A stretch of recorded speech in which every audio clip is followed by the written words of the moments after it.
Me emrin e Allahut, mëshiruesit, mëshirbërësit.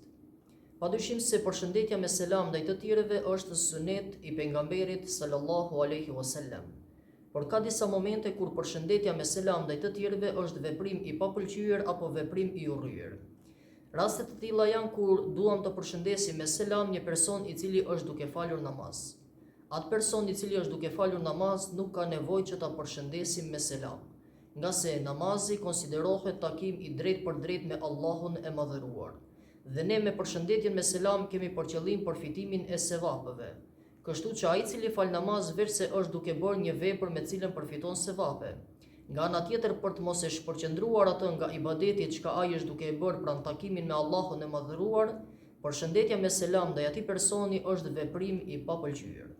Gjithashtu është veprim i papëlqyer ta përshëndesim me selam një person i cili është duke e lexuar Kur'anin famëlar ose është duke e dëgjuar leximin e Kur'anit nga ndonjë mjet i caktuar.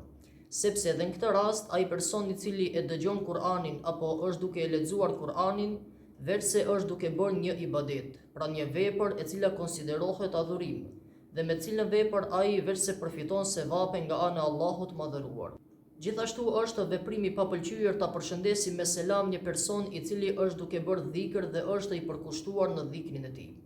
Pra nëse e shohim një person që është duke bërë dhikr dhe përkushtohet në dhikrin e tij, apo që ndoshta edhe mediton në përkujtimin e Allahut çka ai është duke e bërë, një person të tillë është veprim i papëlqyer ta përshëndesim me selam, nga se me selamin çka ne mund t'ja japim atij, ka mundësi ta shpërqendrojmë nga puna apo vepra e mirë çka ai është duke e bërë.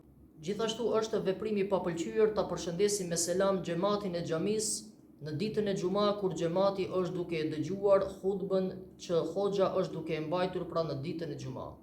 Nëse me vonesë shkojmë në xhami dhe ka filluar hutbja e xumas, atëherë pra nuk ka nevojë që ta përshëndesim xhamatin me selam, nga se të dëgjuarit e hutbës nga xhamati është obligative dhe ne nuk ka nevojë të japim selam në këto raste, për arsye që të mos e ngarkojmë xhamatin që ato të na e kthejnë selamin, sepse me dëgjimin që ato e bëjnë ndaj hutbës veçse janë duke përfituar sevape nga ana e Allahut madhëruar.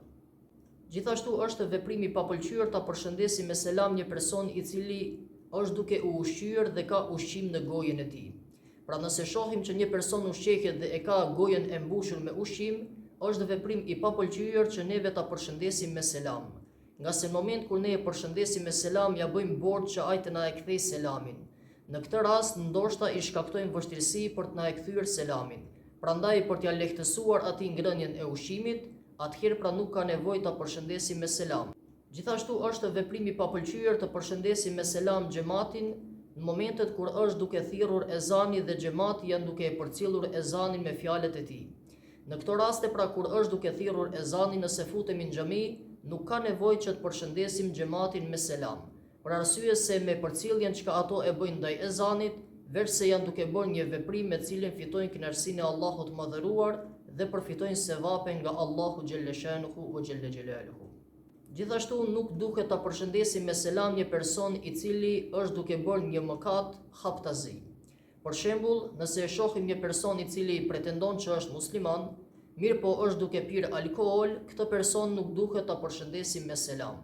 Për arsye për ta ruajtur vlerën e selamit, të cilën e kanë nga ana e Allahut madhëruar, dhe për t'ia treguar atij se veprimi me cilin ti je duke e bërë e fiton hidhrimin e Zotit, prandaj dhe nuk ka hije që ta përshëndesim me selam një person që ka bën mëkat haptazi.